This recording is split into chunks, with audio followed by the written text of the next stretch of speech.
Alright, 2.3, apply deductive reasoning. I'm going to write out the definition for deductive reasoning. Deductive reasoning, using facts, definitions, accepted properties, and logic to form a logical argument. So, unlike inductive reasoning is when you observe a pattern and you make an educated guess or a conjecture about that pattern. In this case, you're using accepted statements, things that you know for a fact are true, and you're drawing a conclusion that must be true because those things are true.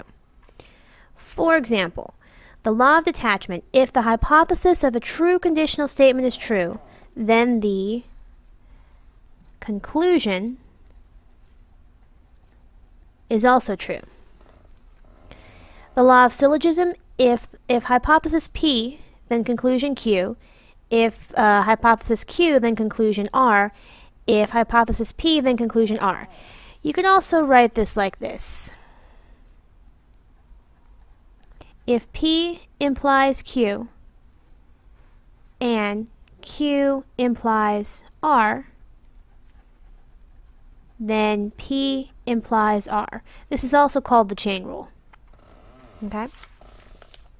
So for example, if two angles have the same measure, then they are congruent.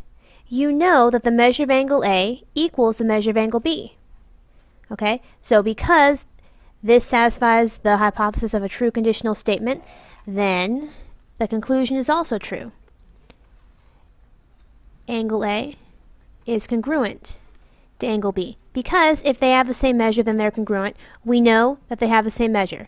Therefore, they must be congruent. Okay. Jesse goes to the gym every weekday. Today is Monday. Okay, so first identify the hypothesis and the conclusion of the first statement. The hypothesis is if it is a weekday, and the conclusion is then Jesse goes to the gym. Today is Monday satisfies the hypothesis of that conditional statement. So you can conclude that Jesse will go to the gym today. Okay? Alright, let's go on to page 2.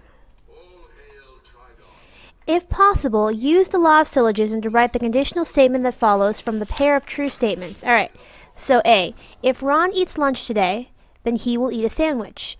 If Ron eats a sandwich, then he will drink a glass of milk. So, here's my P. Here's my Q. So I have P implies Q. Here's Q again. And here's R. And we have Q implies R. So, once again, the law of syllogism says if P implies Q and Q implies R, then P implies R. Okay, so the conclusion of the first statement is the hypothesis of the second statement. So you can write the following. If Ron eats lunch today, that's our P, then he will drink a glass of milk.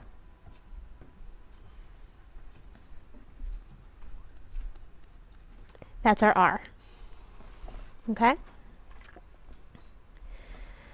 Alright, so for this one,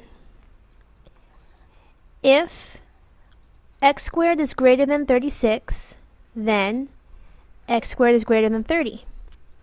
If x is greater than 6, then x squared is greater than 36. Now, in this case, they put things a little bit out of order. They made it a little bit harder for us this time. Here is our P in our Q. And here is our Q again, implying R. Okay? Because we know this because this is the repeating segment. Okay, so that's why this has to be Q. So basically they just reverse the two statements. Okay, so what we'll say is P, if x is greater than 6, then R. X squared is greater than 30. Okay. So the third one, if a triangle is equilateral, then all of its sides are congruent. If a triangle is equilateral, then all angles in the interior of the triangle are congruent. Okay. Now, notice that neither statement's conclusion is the same as the other statement's hypothesis. Basically, there is no repeating Q like in the first two statements. So, you cannot use the law of syllogism to write a new conditional statement. Alright, I'll let you guys try these two. Let's go on to page 3. What conclusion can you make about the sum of an odd integer and an odd integer? Okay, so let's look for a pattern in several examples. We have negative 3 plus 5, that's 2, negative 1 plus 5, that's 4, 3 plus 5, that's 8, negative 3 plus negative 5, that's negative 8, 1 plus negative 5, that's negative 4, 3 plus negative 5 is negative 2. It looks like if we add two odd integers together, we will always get an even integer. Notice how each of these are even numbers. Alright, let n and m be any integer. Use deductive reasoning to show that the conjecture is true. 2n and 2m are even integers because any integer multiplied by 2 is even. 2n minus 1 and 2m plus 1 are odd integers because 2m and 2n are even integers. So basically what this is saying, whatever n and m are, if you multiply it by 2, you're going to get an even number. If you plug in a 1, you're going to get 2. If you plug in 5, you're going to get 10. Plug in 13. No matter what number you plug in, you're going to get an even number. Likewise, if you subtract 1 or add 1, you're going to get an odd integer. So 2 times 1 minus 1, that'll give you 1. 2 times 5 minus 1, that'll give you 9. 2 times 13 minus 1, that'll give you 25. And if you were to add 1, you would still get an odd integer. Okay?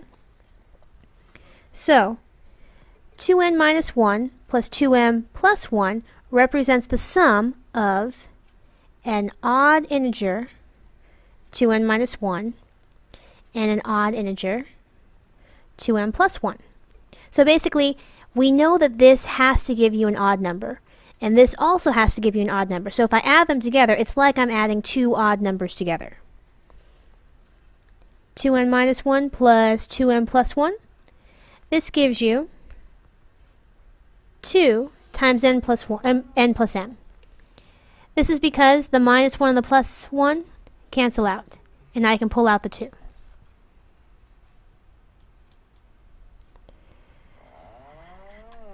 The result is the product of 2 and an integer, n plus m. So, 2 times this is an even integer. Because if you think about it, whatever n and m are, if I add them together, I'm going to get some number. And if I multiply that number by 2, that number has to be an even integer. Okay? So this kind of acts as a proof that the sum of an odd integer and another odd integer is an even integer. Alright, I'll let you guys do this checkpoint. Let's go on to page 4. Tell whether the statement is the result of inductive reasoning or deductive reasoning. Explain your choice. Alright. The runner's average speed decreases as time spent running increases. Okay, so we're looking at this. It looks like this is in fact the case. As the time increases, the average speed is decreasing. Okay, that looks like the pattern that we see here. Now, because we are observing a pattern in the data, this is inductive reasoning. Sorry.